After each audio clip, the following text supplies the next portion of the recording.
বাংলাদেশের প্রত্যেকটা সংবাদ মাধ্যমে এবং বাংলাদেশের প্রত্যেকটা সোশ্যাল মিডিয়ায় তাপসী তাবাসসুম উর্মিকে নিয়ে যেভাবে কথা বলা হচ্ছে, যে তাকে চাকরিচ্যুত করা হোক, তাকে ফাঁসি দেওয়া হোক, তাকে আটক করা হোক, এরকম নানান কথা।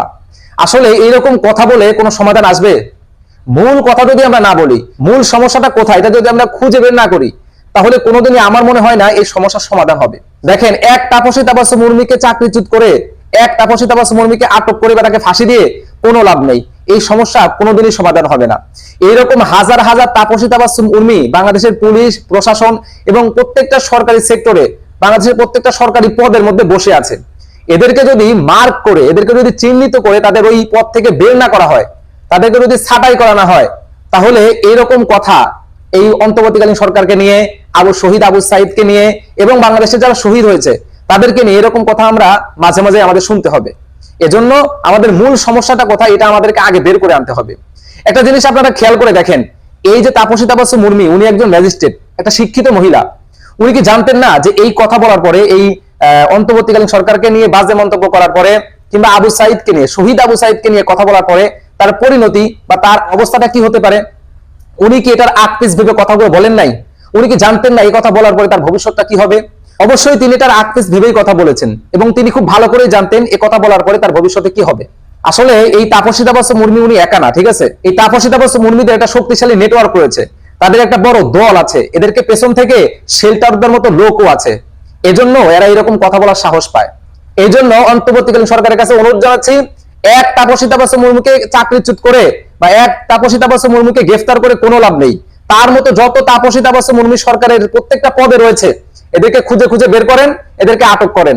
আর যদি এদেরকে খুঁজে খুঁজে বের না করে আটক না করেন, এদেরকে যদি চাকরিচ্যুত না করেন, তাহলে এই ছোটখাটো বিপদ, এই ছোট ছোট সমস্যাগুলো একত্রিত হয়ে একদিন এক মহা সমস্যা তৈরি হবে, এক মহা বিপদের তৈরি হবে, যেদিন এই অন্তর্বর্তীকালীন সরকার এই মহা সমস্যার সমাধান করতে পারবে না, এই মহা সমস্যাকে সামলাতে পারবে না, এটাকে ট্যাকেল দিতে পারবে না। আমার বুঝে আসে না, এখনো বাংলাদেশে একটা সর্বোচ্চ পদ, রাষ্ট্রপতির মতো একটা জায়গা, সে জায়গাতেও আওয়ামী লীগের একটা দলীয় লোক বসে আছে। তাকে এখনো কিসের জন্য সরানো হচ্ছে না? আপনারা এই রাষ্ট্রপতির ব্যাকগ্রাউন্ড চেক করে দেখেন, এই লোক একটা সময় পাবনা জেলা আওয়ামী লীগের সাধারণ সম্পাদক ছিল। তো তার মতো একটা আওয়ামী লীগের দলীয় লোককে এখনো পর্যন্ত বাংলাদেশের সর্বোচ্চ পদে কেন রাখা হবে? আমার এটা বুঝে আসে না। তারপর আরো একটা কথা দুঃখের সাথে বলতে হয়, সেটা হলো আওয়ামী লীগের এত নেতাকর্মী দেশ ছেড়ে কিভাবে পালালো? আচ্ছা, বুঝলাম যে সকল নেতাকর্মী লুকিয়েছিল, পালিয়েছিল, এদেরকে না হয় ধরতে পারে না, এরা না হয় দালালের মাধ্যমে দেশ ছেড়ে পালিয়েছে। কিন্তু দুঃখের বিষয় হলো যে সকল নেতাকর্মীদের আটক করেছে, আমরা নিউজে দেখলাম, সংবাদে দেখলাম যে এদেরকে আটক করা হয়েছে, এরপরেও কিভাবে তারা দেশ ছেড়ে পালালো? তার মানে কি এদেরকে দেশ থেকে বিদেশে যাওয়ার সুযোগ করে দেওয়া হচ্ছে, যাতে করে এরা বিদেশে গিয়ে সুখে শান্তিতে থাকতে পারে, এরপরে যে কোনো একটা সময় দেশে এসে আবার রাজত্ব করবে, এরকম নাকি? দেখেন, এই দেশটাকে আমাদের ভালোবাসতে হবে, এই দেশটা আমাদের সবার। এই যে যতগুলো ছাত্ররা শহীদ হয়েছে, এই শহীদদের রক্ত কিন্তু বৃথা যেতে দেওয়া যাবে না, এই শহীদদের রক্ত ব্যর্থ হতে দেওয়া যাবে না, এটা আমাদেরকে খেয়াল রাখতে হবে। যখন শহীদ আবু সাইদকে নিয়ে কথা বলা হয়, যখন এই জুলাই গণ অভ্যুত্থানের যারা শহীদ হয়েছে তাদেরকে নিয়ে কথা বলা হয়, তখন কিন্তু সেই কথা আমাদের কলিজায় গিয়ে লাগে।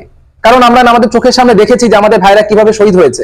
এক আবু সাইদের বুকে গুলি খাওয়ার কারণে লক্ষ লক্ষ আবু সাইদ কিন্তু মাঠে নেমেছে, লক্ষ লক্ষ আবু সাইদ কিন্তু গুলি খাওয়ার জন্য প্রস্তুতি নিয়েছে। তো সে জায়গা থেকে আমি বলি, আবু সাইদকে নিয়ে, জুলাই অভ্যুত্থানের শহীদকে নিয়ে, শহীদদেরকে নিয়ে কোনো কথা, কোনো কম্প্রোমাইজ আমরা কিন্তু করব না। এই সরকারের কাছে আমরা আবেদন জানাচ্ছি, সংস্কার করেন, সংস্কারের মতো করে সংস্কার করেন। যত যত আওয়ামী লীগের পাচাটারা ছিল এদেরকে ছাঁটাই করেন, বাছাই করেন।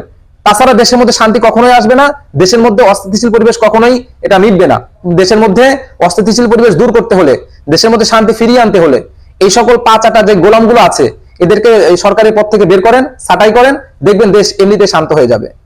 সর্বশেষ কথা হলো, আমরা দেশকে ভালোবাসি, আমরা দেশপ্রেমিক, আমরা দেশের জন্য লড়েছি, আমরা দেশের জন্য আগামীতেও লড়বো। ভিডিওটা ভালো লাগলে অবশ্যই চ্যানেলটিকে সাবস্ক্রাইব করবেন।